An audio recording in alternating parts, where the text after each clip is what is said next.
박도사 철학TV. 예, 여러분 반갑습니다.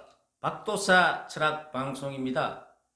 유시민 노무현 재단 이사장이 2019년도 작년 12월 달에 이 검찰이 노무현 재단의 계좌를 들여다보고 있는 것을 확인했다.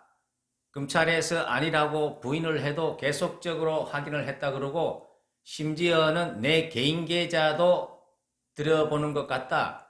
이런 말도 안 되는 거짓말을 했는데요. 오늘은 유시민 이사장이 왜 그렇게 국가기관을 상대로 거짓말을 하고 국가기관을 협박을 하는 건지, 노무현 재단을 건드리지 말라는 뜻으로 그런 이야기를 했는지 그 사람의 의도를 한번 사주를 통해서 알아보도록 하겠습니다.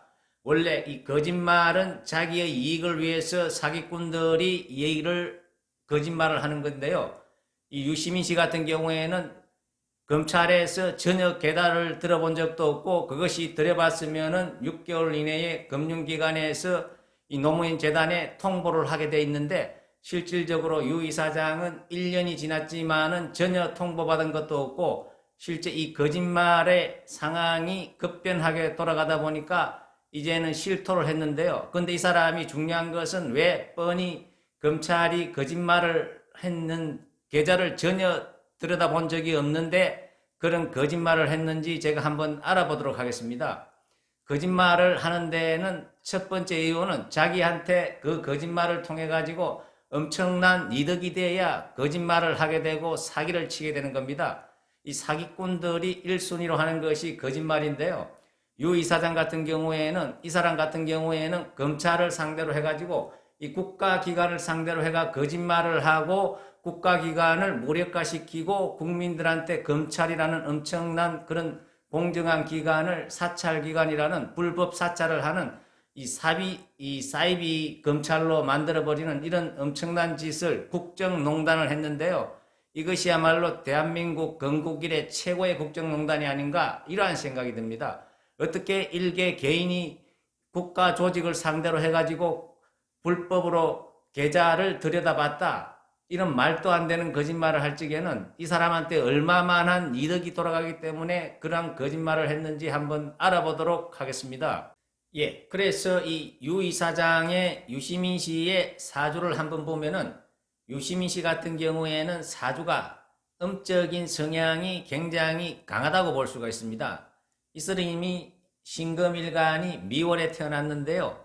이 한여름에 태어났는 신금인데, 이분 같은 경우에는 이 사주의 글자의 구성을 보면은 음적인 성향이 매우 강하기 때문에 이 생각을 하더라도 우리가 양과 음이 서로 조화를 잘 이룰 적에 이 사람의 생각이라는 것은 남도 이해를 하고 자기 생각도 이야기를 하는데, 이 사람 같은 경우에는 한 가지 기운만 너무 강하게 있다 보니까 어떤 좌파적인 그런 성향이 강하다고 볼 수가 있습니다. 이 단순한 예로 조국 사태 때 이 사람 같은 경우에는 조국 사태가 검찰에서 공정하게 수사를 하고 있을 때 이 사람은 말도 안 되게 정경심이가 이 증거물은 컴퓨터 하드디스크를 빼돌리는 것을, 이 사람은 정말 말도 안 되게 그것은 도리어 증거를 보존하기 위해서 빼돌렸다, 이런 말도 안 되고 정말 이것은 상식이 있는 사람이라는 할 수 없는 그런 말로 조국 편을 들었다고 볼 수가 있습니다.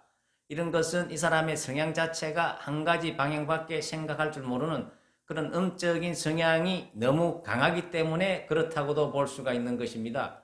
그리고 이 유 이사장 같은 경우에는 사람이라는 것은 이 사주도 중요하지만 흘러가는 대운이 굉장히 중요하다고 볼 수가 있습니다.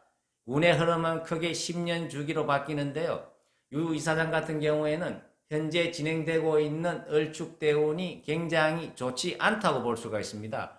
왜냐 그러면은 청간과 지지가 을신충과, 을신충이라는 이 본인의 신금과 대운에서 들어왔는 을목이 음대음의 충을 이루기 때문에 굉장히 좋지 않다고 봅니다. 을목 같은 경우에는 유 이사장 입장에서 보면은 돈과 여자가 되는데 재물과 여자가 날아갈 수 있는 그런 운이라고도 볼 수가 있습니다. 그리고 또 이 지지에서는 충미충이 일어나기 때문에, 충미충이라는 것은 속에 있던 안 좋은 그런 거짓말을 하는 것들이 밖으로 드러날 수밖에 없는 그러한 대운을 맞이했는데요.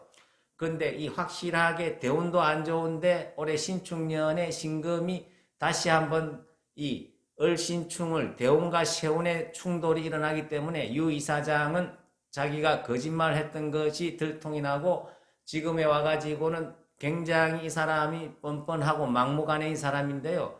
국가기관을 상대로 해가지고 계좌를 들여다보지도 않았는데 들여다봤다고 그것도 확인까지 했다. 이런 말도 안 되는 강큰 거짓말을 했는 것은 이 사람이 운이 너무 안 좋기 때문에 더 간도 커졌다고 볼 수가 있습니다.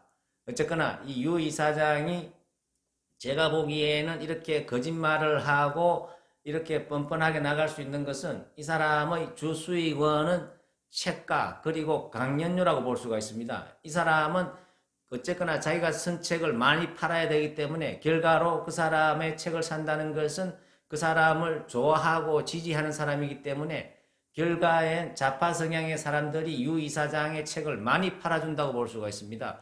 그래서 이 사람은 좌파 성향들이 굉장히 좋아하는, 그래서 조국 정경심이가 정말 지금 감옥에 정경심 씨가 들어가 있지만은 조사하고 있는 와중에도 정말 증거를 빼돌리는 것조차 증거를 보존한다는 정말 좌파 성향들 사람의 마음에 드는 말을 해가지고 제가 보기에는 자기가 책을 팔아가지고 돈도 많이 벌고 또 그 좌파 성향의 어떤 집단들의 초청대가 강연료도 많이 받고 그래서 이 사람은 제가 알기로는 수십억 원의 재물도 축적했는 그런 굉장히 깨가 많은 사람이라고 볼 수가 있습니다. 그렇지만은 이번에 신축년의 이 신축년의 운은 대운과 세운이 부딪히는 그러한 운이기 때문에 이 사람이 아무리 깨가 좋아도 이번에는 빠져나갈 수 없는 그러한 힘든 일을 만나지 않을까 이러한 생각이 듭니다. 어쨌거나 유 이사장은 지금이라도 솔직하게 말을 해가지고 굉장히 다행이라고 생각합니다. 어쨌거나 유 이사장이 왜 중요한 것은 그렇게 터무니없는 거짓말을 했는지 검찰의 조사를 당당히 받아가지고 전 국민이 깨끗하게 의문을 해소할 수 있도록 해주실 것을 간절히 부탁을 드리겠습니다.